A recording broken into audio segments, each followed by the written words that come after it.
bad thoughts that GTA 6 won't take over the whole industry for like a year. No, we won't be able to get attention, release indie games. Is that true? That is not true. So nope, do not worry about that. That is nothing to be worried about. The game that found success during Starfield's launch.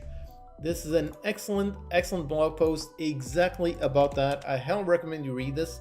So yep, this is the game called Chillquarium. It is a tiny indie game and made millions of dollars. Gamelytic, let us see. Chillquarium, how much did this one make? Chillquarium, and this one made roughly $1.6 million. That is a very successful game.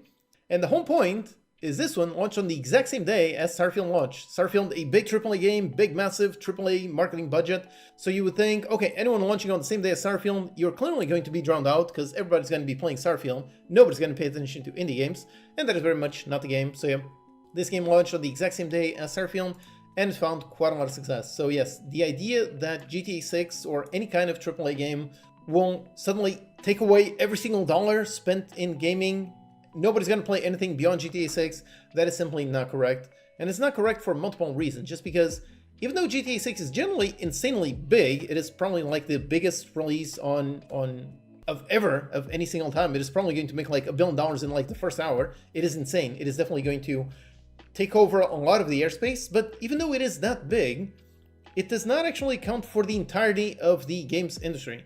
It might seem that way, but even if the game sells like 100 million copies, on Steam, you've got something like 400 million monthly active users. So even if literally all those copies were sold on Steam, there would still be literally 300 million people that did not buy GTA 6. So yeah, I think people really misunderstand just how big the gaming market is. There's definitely space for one massive player and a lot of other smaller indie devs, and they can also definitely stand out. Not to mention how the people that play GTA 6 are not necessarily the people that play indie games. There's some overlap, of course, but those are usually very different markets. So yes, you are not, as an indie dev, making a small $10 game, you are really not competing with GTA 6, unless you are making some kind of open world game. If so, then yes, that is probably going to be an issue.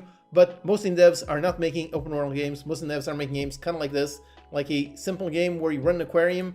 The audience that plays this game is not the same kind of audience that is going to play Starfield. So these games, they can launch both on the exact same day, and nope, they will not conflict with one another. That simply does not happen. So no, and especially the issues about being like a year, no, that is very much not the case. No, maybe if you launch on the exact same day, maybe GTA 6 is big enough that it might actually cause like a 10-20% dip in your sales. But like 1 week afterwards, nope, Steam is going to be 100% normal.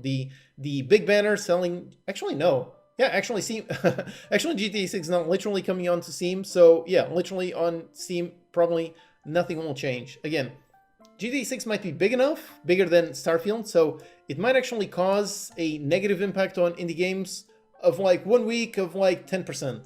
So literally nothing of importance, literally is not going to be a big thing. So yeah, the idea that, oh no, GTA 6 is going to come out and literally no other games are going to sell a single copy, no, that is not a fear that you need to have, because no, that is definitely not going to happen.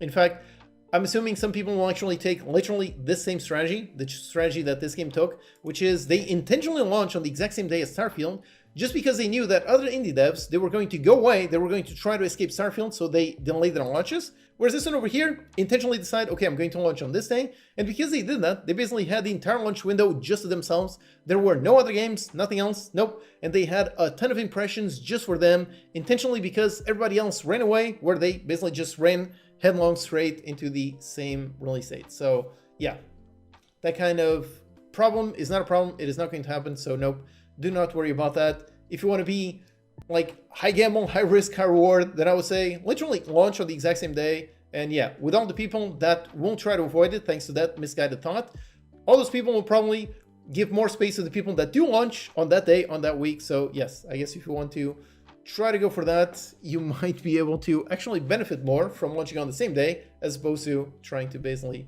avoid it. Yeah. And the thing is, the audience of Starfield is not the audience of Chillquarium. Yeah, exactly. So if you are not making an open world game, which most devs are not making open world games, then no, the audience that plays GTA 6 is not going to be the audience that plays your incremental game. Nope, very different audiences. So no, do not worry about that. That is not worth it at all. If you're looking for a step-by-step guide on how to make games, check out my free complete courses. For beginners, I've got my Kitchen Chaos course. It is 10 hours teaching you all about Unity game development. Or if you're preferring more technical path, check out my C# course. This one is 12 hours long and covers everything from the language, everything from beginner to intermediate to advanced. There's a free video on YouTube, and then there's a premium version with a bunch of awesome bonuses, like a companion project with actual interactive exercise for every lecture in the course you can learn by doing. And if you're already on the intermediate level and you want to take your skills to the next level, then check out my problem solving course. This one is focused on teaching you the most valuable skill of all. It's a very practical course with all kinds of exercises that you can do in order to gain tons of experience so you can gain this knowledge. This one also has a free version over here on YouTube and a premium version containing all the over 200 problems for you to solve in order to gain this really valuable skill. Check out all my free courses with the link in the description.